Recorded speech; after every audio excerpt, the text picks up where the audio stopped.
Qu'as-tu fait de ta vie? Je pose souvent cette question à des dirigeants expérimentés, plutôt en fin de carrière, parce que qu'as-tu fait de ta vie? Il est encore temps de réagir. Et je dis souvent aux jeunes, finalement, vous avez deux conceptions possibles. Réussir dans votre vie ou réussir votre vie. Et les deux ne s'opposent pas. Contrairement à ce que certains veulent faire. Moi, j'ai réussi dans ma vie. Terminé chef d'état-major des armées, après tout, il y a pire. Mais ce n'est pas ma plus grande fierté. Ma plus grande fierté, c'est de réussir ma vie. J'ai une femme, j'ai 6 enfants, ils se portent plutôt bien, ils réussissent bien, et ils ont compris l'essentiel de ce qu'est une vie. Vous voyez? C'est-à-dire servir les autres. Voilà, c'est ça ma vie. C'est pas réussir dans ma vie. J'aurais pu terminer adjudant-chef ou caporal-chef. C'est pas ça le plus important. Et je crois que face à ce mouvement technologique, il faut dépasser la technologie pour réfléchir au plan anthropologique. Quel est le modèle que l'on veut défendre? Elle est bien là, la réflexion profonde. Elle est anthropologique. Et c'est une des raisons de la motivation de ma démarche.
Cette réflexion, elle est proche aussi de celle que je conseille, moi aussi, aux entreprises pour diriger différemment autour de ce que j'ai écrit dans mon livre « Qu'est-ce qu'un chef ?», publié il y a quelques mois.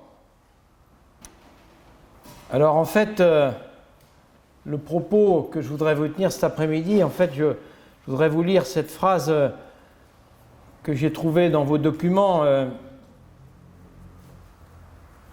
La réflexion vise, comme vous le faites à BSPK, à améliorer le management à partir de leviers organisationnels, mais surtout humains et émotionnels. Cette approche humaine et émotionnelle qui me paraît la plus originale et la plus importante. Je suis sensible à votre démarche de faire témoigner un ancien chef d'état-major des armées.